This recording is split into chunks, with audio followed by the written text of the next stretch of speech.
संपूर्ण या प्रकरणी? असून दे, मी भारतीय जनता पार्टीचा कार्यकर्ता आहे. भारतीय जनता पार्टीचं जोमाने काम करणार. मी कुणाला भीक घालणार नाही. माझ्यावर किती दबावाना आणि कितीही करा, ह्याच्यात माझं भलं वाईट झालं तरी मला काय नाही. मी भाजपला समर्पित म्हणूनच राहून काम करणार. मी पक्ष बदलू आणि स्वार्थी नाही. मला खूप प्रबोधनं आली, पण मी कधी स्वार्थ ठेवून भारतीय जनता पार्टी सोडली नाही. मी कष्ट म्हणजे आयुष्यातले कष्ट काढले. आणि तुम्हाला सांगतो, मी केंद्रातल्या जे प्रमुख पदावर होते माननीय सुरेश प्रभू साहेबांबरोबर 30 वर्ष एकनिष्ठेने त्यांच्याबरोबर काम केलेलं आहे. त्यांच्या 15 ते 16 सामाजिक कामामध्ये हिरिरीने मी भाग घेतलेला आहे. बचत गटाचं सिंधुदुर्ग जिल्ह्यात जाळं उभं करण्याचा माझा मोलाचा वाटा आहे. सुरेश प्रभूंनी त्यावेळी मला साथ दिली, त्याच्यामुळे मी हे करू शकलो. आणि ह्या इतक्या वर्षाच्या कारकिर्दीमध्ये, सामाजिक कारकिर्दीमध्ये माझ्यावर एकही भ्रष्टाचाराचा किंवा कोणाचे 5 पैसे घेतले म्हणून सांगायची टाप नाही.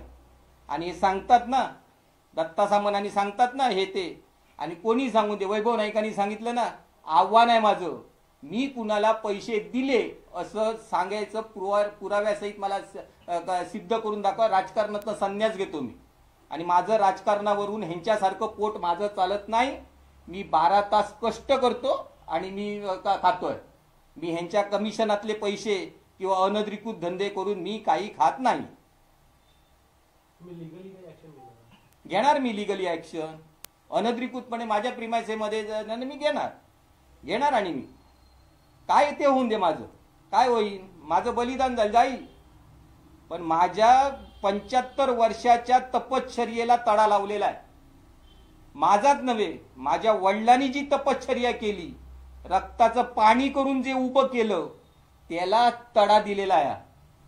माझा राणे साहेबांवर राग नाही, मला निलेश राणे साहेबांचा पण वैयक्तिक राग नाही, पण त्याच्या कृतीचा मला राग आहे. माझ्यावर झालं, दुसऱ्यावर असं झालं तर काय परिस्थिती येईल. मी निभावणार आहे, मी निभावून नेणार, कारण मी प्रामाणिक आहे आणि नेणार मी निभाव. आणि वाटत असेल विजय केनवडेकर हलक्यात आहे, किती ते हलक्यात घ्या. मी उजडच आहे, मी मनाने जड आहे आणि पचवणारा नाही. विजय केनवडेकर जरी व्हाईट कॉलरवाला दिसला ना,